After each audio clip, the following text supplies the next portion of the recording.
ओम नमो नारायणाय। ओम तद्विष्णु परमं पददा पश्यन्ति सूर्य देव चक्षुषम् अपवित्र पवित्रो वा सर्ववस्त्रगतो विवा यच्छ्रेत् पुण्डरीकाक्षो सवज्रभ्यन्तरं सुखी। ओम श्री पुण्डरीकाक्षो ओम श्री पुण्डरीकाक्षो ओम श्री पुण्डरीकाक्षो। ओम नारायणं नमस्कृतं नरस्यैव नरोत्तमं देवीं सरस्वतीं व्यासं ततो जयमुदीरयेत्। ओम नमो नारायण ओम नमो नारायण ओम नमो नारायण। ओम माधव माधव वासी माधव माधव हृदि शरन्ति साधव सर्वकार्येषु माधव नमो माधव नमो माधव नमो माधव। ओम सर्वमंगले मंगल्ये शिवे सर्वार्थ साधिके शरण्ये त्र्यंबके गौरी नारायण नमः। আপনাদের সামনে আজ কালিকা পুরাণ পাঠ উপস্থাপন করতে চলেছি। এই সম্বন্ধে কিছু বক্তব্য ভূমিকায় বলা প্রয়োজন। পুরাণ বিষয়ে প্রাচ্য ও প্রাচ্যত্য বিদগ্ধগণ বহুবিধি মত পোষণ করেন। পুরাণের মধ্যে বহু পাঠভেদে দেখিয়া তাহা পুনরায় প্রমাণ্য বিষয়ে সন্দেহ প্রকাশ করেন।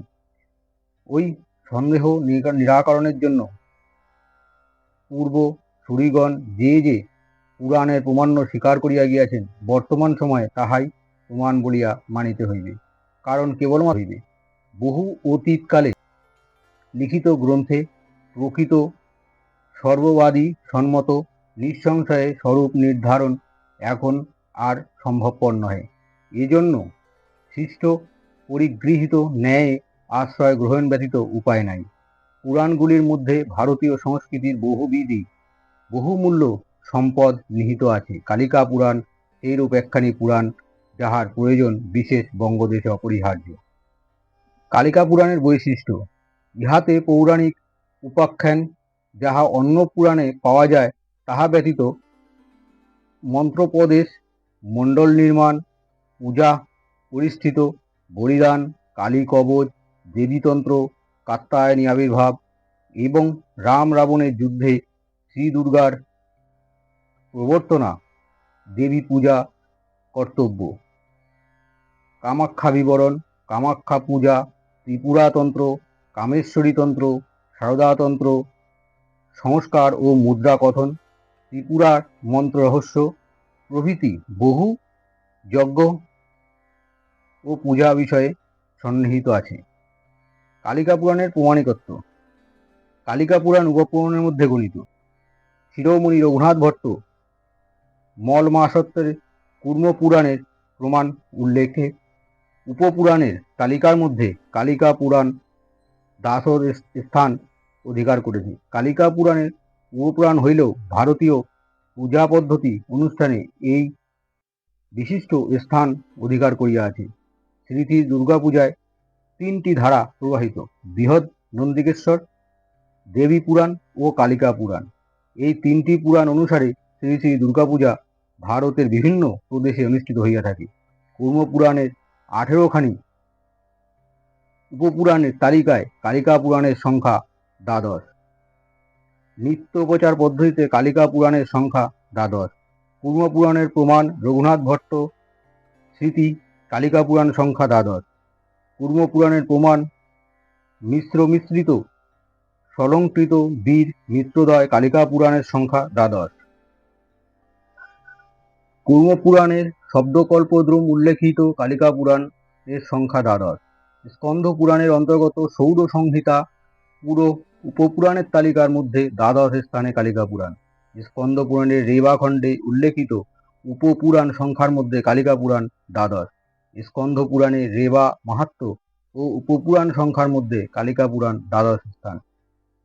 পুরাণ প্রভাস খণ্ডে উল্লেখিত উপপুরাণ সংখ্যা কালিকা পুরাণ দ্বাদশ। স্কন্দ পুরাণ, শ্রুত স্মৃতি ও শিব মাহাত্ম্য খণ্ডে কালিকা পুরাণের সংখ্যা দ্বাদশ। গরুড় পুরাণে উল্লেখিত উপপুরাণ তালিকায় কালিকা পুরাণ দ্বাদশ। পদ্ম পুরাণের পাতাল খণ্ডে উপপুরাণ তালিকায় কালিকা পুরাণ দ্বাদশ। দেবী ভগবতে ওই তালিকায় কালিকা পুরাণ দশম স্থান। বৃহধর্ম পুরাণে ওই তালিকায় কালিকা পুরাণ নবম স্থান। পরাশর পুরাণে এই তালিকায় কালিকা পুরাণ দশম স্থান। বিন্ধ্যা মাহাত্ম্য মধ্যে কালিকার সংখ্যা দশম। বীর মিত্রদ্বয় উদ্ধৃত ব্রহ্মবৈবর্ত পুরাণ মতে কালিকা পুরাণের সংখ্যা একাদশ। ব্রহ্মবৈবর্ত পুরাণের মধ্যে কালিকা পুরাণের সংখ্যা দ্বাদশ। মধুসূদন সরস্বতী স্থানেভ্য গ্রন্থে পাদ্যকারেরা উপপুরাণ তালিকার মধ্যে কালিকা পুরাণের সংখ্যা দ্বাদশ। বরুণ পুরাণে উল্লেখিত দ্বাদশ সংখ্যায় কালিকা পুরাণ। কালিকা পুরাণের কাল বিচার। হিমাদ্রি সময় হইতে রঘুনাথ ভট্ট পর্যন্ত ভারতবর্ষের নিবন্ধকার কালিকা পুরাণকে প্রমাণিক রূপে গ্রহণ করিয়াছিলেন এবং বিভিন্ন মহাপুরাণে উপপুরাণে কালিকা পুরাণের অন্যতম উপপুরাণ স্বরূপে স্বীকৃত হইয়াছে। উপরি লিখিত তালিকা হইতে অবগত হওয়া যায় যে কালিকা পুরাণ উপপুরাণ হইলেও মহাপুরাণ দ্বারা ইহা নিবন্ধীকরণের দ্বারা পরিগৃহীত। ইহাই কালিকা পুরাণের প্রামাণিক নির্দেশ। ভারতে প্রচলিত স্মৃতিনিবন্ধ যত আছে তাহার আকর স্থান হিমাদ্রি। হিমাদ্রি কালিকা পুরাণে বহু বচনে উদ্ধৃত করায় এবং তাহার উল্লেখিত উপপুরাণের মধ্যে অবিসাংবাদিকভাবে কালিকা পুরাণের স্থান নির্দিষ্ট হওয়ায় ইহা যে একখানি প্রামাণিক গ্রন্থ তাহাতে আর সন্দেহের অবকাশ নাই। বিশেষত এই পুরাণের বাচানুসারে বিশিষ্ট সমাজে বহু পূজাদি অনুষ্ঠান বহুকাল হইতে চলিয়া আসিতেছে। সুতরাং কালিকা পুরাণ শিষ্ট সমাজে পরিগৃহীত হওয়ায় ইহার প্রমাণ আব্বাহী। কতিপয় মহাপুরাণের মধ্যে কালিকা পুরাণের নাম উল্লেখিত হয়, ইহা যে মহাপুরাণের মতোই প্রমাণিত এবং মহাপুরাণের কালে সমকালীন ইহা বলিতে পারা যায়। কালিকা পুরাণের কতিপয় বৈশিষ্ট্য।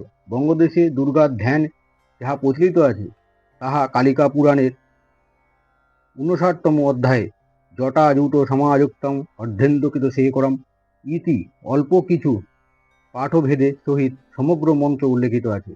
এই পুরাণানুসারে যে বীজ মন্ত্রে পূজা করা হয় তাহাও বিপরীত দিক হইতে মন্ত্রটি বর্ণিত হইয়াছে। 61 অধ্যায়ের 24-25 শ্লোকে দ্রষ্টব্য। লঙ্কায় শ্রী দুর্গা পূজা। এই পুরাণের 6তম অধ্যায়ে উল্লেখিত আছে যে লঙ্কায় রাম রাবণের যুদ্ধে প্রত্যাবর্তনে শ্রী দুর্গা অন্তর্হিত থাকিয়া রামস্য অনুগ্রহার্থায় রাবণস্য বধায় চ রাত্রমেব মহাদেবী ব্রহ্মণা বোদিতা পুরা তত্যন্ত ত্যক্ত নিদ্রা সা নন্দায় মহেশিনী শীতে জগন্মাতা চাগম লঙ্কনগরীং লঙ্কং যাত্রায়দ রঘুপুরা এতৎ মহাদেবী তদাত্তৌ রাম রাবণৈ যুদ্ধ নিয়োজমানায় স অন্তহিতা অম্বিকা রাক্ষণং বানরঞ্চ জগ্ধং সা মাংস শোণিত রাম রাবণ যুদ্ধার্থং সপ্তম মাসা নয়াজ্জয়ত তাবুত্ত সপ্তরাত্রৈ শৈব দেবৈ সুরপূজিতা নিহিতে রাবণে বীরে নবাংশে সকলেই সুরা বিশেষ পূজা দুর্গায়স্য সত্য লোক পিতামহ তৎ সম্পদিত দেবী দশমং শরৎ উৎসবই। পূর্বে রামের প্রতি অনুগ্রহ এবং রাবণ বধের নিমিত্তে ব্রহ্মা রাত্রিকালে এই মহাদেবীর বোধন করিয়াছিলেন। অনন্তর মহাদেবী জাগরিত হইয়া রাবণের বাসভূমি লঙ্কায় যেখানে রাম অবস্থান করছিলেন সেখানে গমন করেন। সেখানে গমন করিয়া অম্বিকা স্বয়ং অন্তর্হিতা থাকিয়া রাম রাবণের যুদ্ধ প্রবর্তিত করিয়াছিলেন। এই যুদ্ধে রাক্ষস ও বানরের মাংস ও শোণিত ভক্ষণ করিয়া রাম রাবণের যুদ্ধে সপ্তাহকাল স্থায়ী করিয়াছিলেন। এই সপ্তরাত্রি সমুদয় দেব দেবী তাহাকে পূজা করিয়াছিলেন। রাবণ নিহত হইলে নবমীতে পিতামহ ব্রহ্মা নিখিল দেবগণের সহিত দেবীর বিশেষ পূজা করিয়াছিলেন। তাহার পর দশমীতে এই দেবী ভগবতী শরৎ উৎসবে সহিত বিসর্জিত হইয়াছিলেন। এই প্রমাণ অনুসারে যখন ভারতের বহু স্থানে শ্রী দুর্গা পুজো অনুষ্ঠিত হইয়া থাকে, স্মার্ত শিরোমণি রঘুনাথ ভট্ট তাহার তিথি সত্ত্বে দুর্গা উৎসবে প্রকরণে কালিকা পুরাণের বহু বচন উদ্ধৃত করিয়াছেন। অনেকে মনে করেন যে বাল্মীকি রামায়ণে দুর্গা পূজার কোনো উল্লেখ না থাকায় কালিকা পুরাণে পরবর্তীকালে প্রক্ষিপ্ত হইয়াছে। কিন্তু মোদীয় পূজায় পাদ ও পিতৃদেব মহাশয় এ বিষয়ে যথেষ্ট গবেষণা করিয়া একটি নিবন্ধ লিখিয়াছিলেন এবং তাহাতে বাল্মীকি রামায়ণের লঙ্কাকাণ্ডে ৮৩ সংখ্যায় মায়া শব্দ অর্থ দুর্গা এবং ব্রহ্মবিধানে কথা অর্থে উল্লেখ করিয়া কালিকা পুরাণের বচনের সহিত মিলাইয়া দিয়াছিলেন। বাল্মীকি রামায়ণ অতি প্রাচীন এবং শ্লোকটি যথাযথ ব্যাখ্যা না হওয়ায় লোকের অজ্ঞাত রহিয়া গেছেন। এই শ্লোকটিতে অবলম্বন করিয়া মোদীয় পূজাপদ্য শ্রীজীব ন্যায়তীর্থ মহাশয় দীর্ঘ নিবন্ধ প্রকাশ করিয়াছিলেন। নারায়ণং নমস্কৃত্য নরচৈব নরোত্তমং দেবীং সরস্বতী ততো জয়মুদীরয়ে। কালিকা পুরাণ প্রথম অধ্যায়। কামদেবের জন্ম। অতীব পবিত্র চিত্ত যোগীগণ ভব ভয় ও ভব রোগ বিনাশের যোগ্য যাহাকে অবলম্বন করিয়া বন্দনা করেন, যিনি পদবিক্ষেপে পৃথিবী অন্তরিক্ষ স্বর্গ এই ত্রিলোক অধিকার করিয়াছিলেন, সেই হরি পাদপদ্ম যুগল আবির্ভূত হইয়া তোমাদিগকে পবিত্র করুন। নারায়ণং নর এবং নারায়ণ ও নরোত্তম বিষ্ণু দেবী সরস্বতীকে প্রণাম ও জয়কার দিয়া এই গ্রন্থ আরম্ভ করিতেছি। যিনি সকল যোগীগণের চিত্ত স্থির, অবিদ্যার তিমির বিনাশ, সূর্যরূপিণী মতিগণের মুক্তি হেতু হইয়া থাকেন, যিনি নিখিল জীবকে মোহিত করেন বলিয়া বিষ্ণু মায়া নামে প্রসিদ্ধ, এবং যিনি জন্ম শুদ্ধ মানবগণের কুমতি দূর করেন, তিনি তোমাদিগকে রক্ষা করুন। নিত্য আজ্ঞা সম্পন্ন জগতে আদি সেই পুরুষোত্তম ঈশ্বরকে প্রণাম করিয়া কালিকা নামক পুরাণের কথা বলিতেছি। একদা কমঠ মুনিগণ হিমালয়ের সন্নিধ্যে অবস্থিত মুনিশ্রেষ্ঠ মার্কণ্ডেয়কে প্রণাম করিয়া জিজ্ঞাসা করিলেন, ভগবান, আপনি সর্বশাস্ত্রের তত্ত্ব সম্যক রূপে বর্ণনা করিয়াছেন, সারঙ্গ সহিত সমস্ত বেদ মন্থন করিয়া তাহার সারাংশ উত্তম রূপে ব্যাখ্যা করিয়াছেন। সমস্ত বেদ ও অন্যান্য শাস্ত্রের আমাদের যে সংশয় ছিল, হে ব্রাহ্মণ, সূর্য যেমন তমজাল দূরীকরণ করে, সেই রূপ আপনি আমাদের সেই সন্দেহ দূর করিয়াছেন। হে চিরজীবী দ্বিজশ্রেষ্ঠ, আপনার প্রসাদে আমরা বেদ সকল শাস্ত্রে নিঃসংশয় হইয়াছি। হে ব্রাহ্মণ, ব্রহ্মা কর্তৃক কথিত এই ধর্মশাস্ত্রের রহস্য সহিত আদ্যপ্রান্ত আপনার নিকটে অধ্যয়ন করিয়া আমরা চরিতার্থ হইয়াছি। পুনরায় আপনার নিকটে শুনিতে ইচ্ছা করিতেছি যে, পুরাকালে কালী সংযমী মহেশ্বর শিবকে কি রূপে সতীরূপে মোহিত করিয়াছিলেন, যিনি সর্বদা ধ্যানে নিবিষ্ট সংসার বিমুখ সংযত সেই জ্যোতিবর হরকে কি রূপে বিচলিত করিয়াছিলেন, সুশোভনা সতী দক্ষ পত্নীত্বে কিভাবে উৎপন্ন হইলেন, এবং কেমন করিয়া শিব তাহাকে পত্নীরূপে গ্রহণ করিতে ইচ্ছুক ছিলেন। পুরাকালে সতী বা কি হেতু দক্ষের প্রতি কোপবশত নিজ দেহ ত্যাগ করিয়া এবং হিমালয়ের কন্যা হইয়া পুনর্বার জন্মগ্রহণ করিয়া আসিলেন, এবং পুনরায় কামড়ি শিবের অর্ধ শরীর ভাগিনী হইলেন কেন? হে দ্বিজবর, এই সমস্ত বিষয় বিস্তারে বর্ণনা করুন। আপনার মতো সংশয় দূর করিতে অন্য কেহ নাই এবং কেহ হইবেও না। সুতরাং এই সমস্ত বিষয়ে যাহাতে আমরা জানিতে পারি, হে মহাত্মা সম্পন্ন বিপ্রশ্রেষ্ঠ, আপনি তাহা করুন। মার্কণ্ডেয় কহিলেন, সেই সাতিশয় গোপনীয় বাঞ্ছা কল্পতরু জ্ঞানজনক পরম পবিত্র মঙ্গলকর আখ্যায় আজ মুনি মণ্ডলের সকলের শ্রবণ করুন। পূর্বে ব্রহ্মা মাহাত্ম নারদ কর্তৃক জিজ্ঞাসিত হইয়া তাহার নিকট হইতে প্রকাশ পায়। অনন্তর সেই নারদ বালখিল্যগণকে সকাশে তৎসমস্ত কীর্তন করিয়াছিলেন। তৎপরে বালখিল্য মুনিগণ আবার যবকৃত মুনিকে বলিয়াছিলেন। তিনি আবার অসিত ঋষি নিকট ইহা ব্যক্ত করিয়াছিলেন। হে দ্বিজগণ, অসিত ঋষি আমাকে ইহা বিস্তারিত রূপে বলিয়াছেন। পরমাত্মা জগদীশ্বরী চক্রপাণীকে প্রণাম করিয়া এই পুরাণের আখ্যায়ন আমি তোমাদিগকে নিকট বলিতেছি।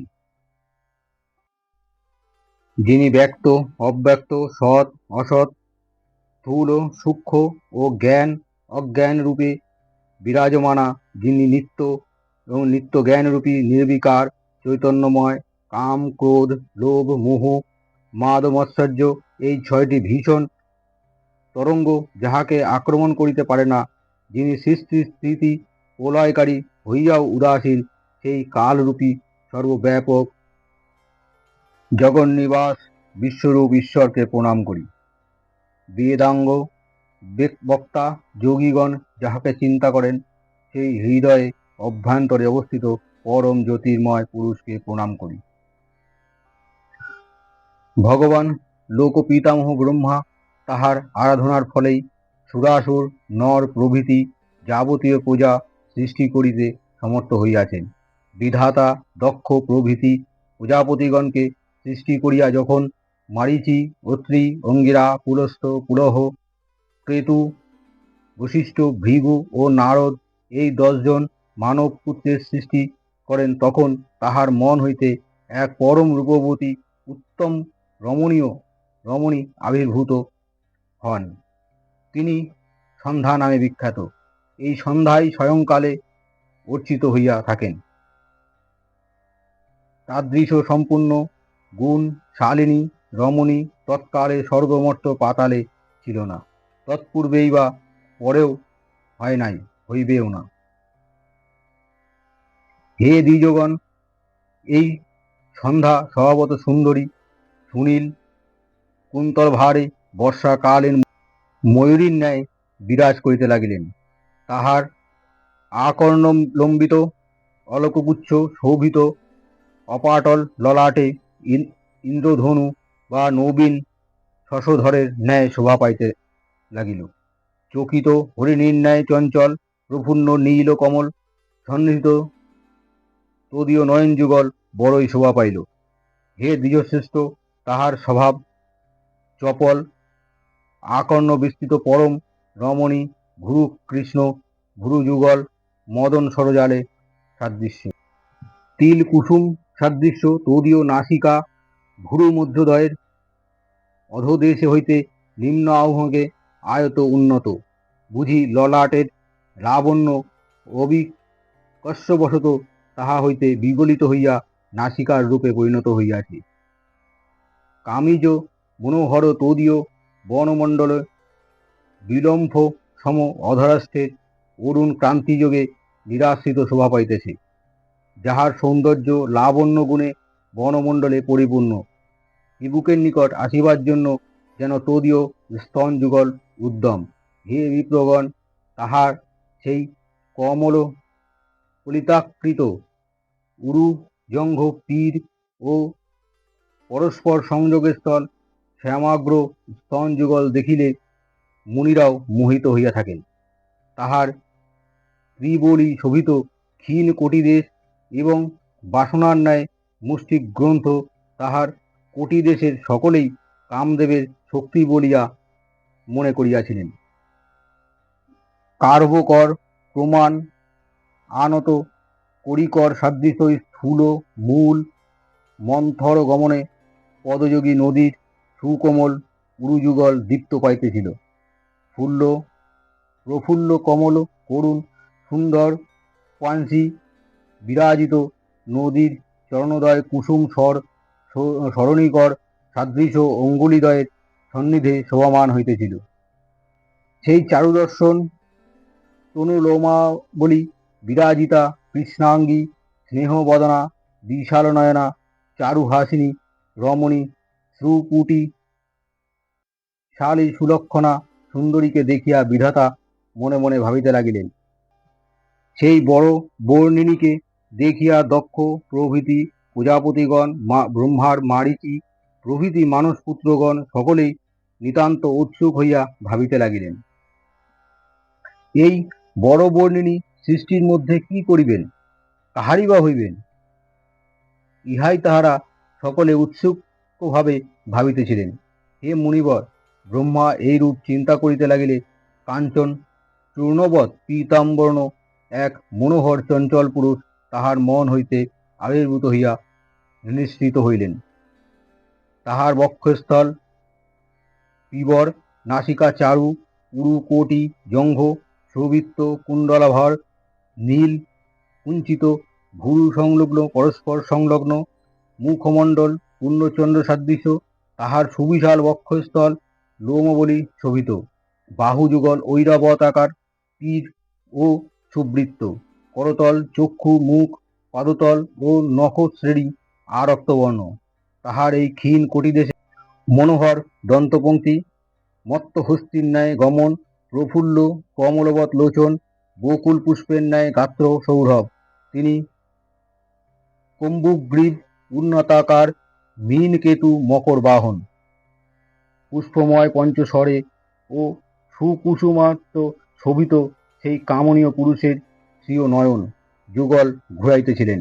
দক্ষ প্রভৃতি প্রজাপতিগণ, ব্রহ্মা মারীচি প্রভৃতি 10 জন মানসপুত্র বিস্মিত চিত্তে সেই সুগন্ধ পবন সহচর শৃঙ্গাররস শোভিত তথাবিধ পুরুষকে অবলোকন করিতে সতিশয় উৎকণ্ঠিত ও মনোবিকার প্রাপ্ত হইল।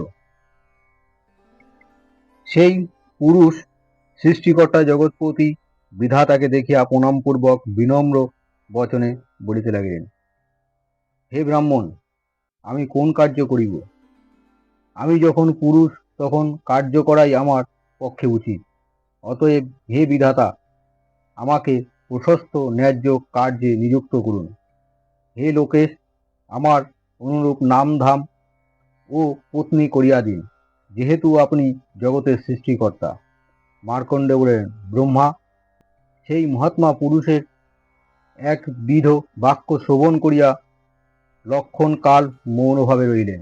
সৃষ্টিকর্তা তাহার নিজকৃত হইতেও তিনি তাহা দেখিয়া বিস্মিত হইলেন। অনন্তর ব্রহ্মার সম্পূর্ণরূপে বিস্ময় পরিত্যাগপূর্বক চিত্ত সুস্থির করিয়া সেই পুরুষকে তাহার কর্তব্য উপদেশ করিয়া বলিলেন, তুমি তোমার এই মনমোহন মূর্তি ও পুষ্পময় পঞ্চস্বরে স্ত্রী পুরুষ দিগকে মোহিত করো। চিরস্থায়ী সৃষ্টি প্রবর্তন হোক।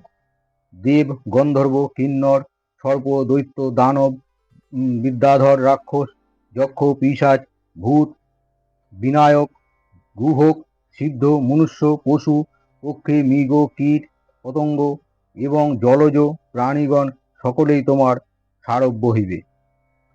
হে পুরুষবর, অন্য কোনো প্রাণীর কথা দূরে থাক, আমি বিষ্ণু এবং মহেশ্বর আমরাও তোমার বশবর্তী হইব। তুমি স্বয়ং প্রচ্ছন্ন রূপে প্রাণীগণের হৃদয়ে প্রবেশ করে সতত সুখজনক হইয়া সনাতন সৃষ্টির প্রবর্তক হও। সকল প্রাণীর মনই তোমার পুষ্পবাণে প্রধান লক্ষ্য হইবে। তুমি উহাদিগকে সতত মত্ত ও আনন্দ সম্পাদন করিবে। আমি তোমার এই সৃষ্টি প্রবর্তন যোগীরূপী কর্ম নির্দেশ করিয়া দিলাম। মার্কণ্ডেয় ঋষি বলিলেন, সুরশ্রেষ্ঠ বিধাতা এই কথা বলিয়া মানস পুত্রদিগের মুখের দিকে দৃষ্টিপাতপূর্বক ক্ষণমধ্যে পদ্মাসনে উপবিষ্ট হইলেন। কালিকা পুরাণের প্রথম অধ্যায় সমাপ্ত। ওং নমো নারায়ণায়। আগামী দিন দ্বিতীয় অধ্যায়, কামদেবের বিক্রম।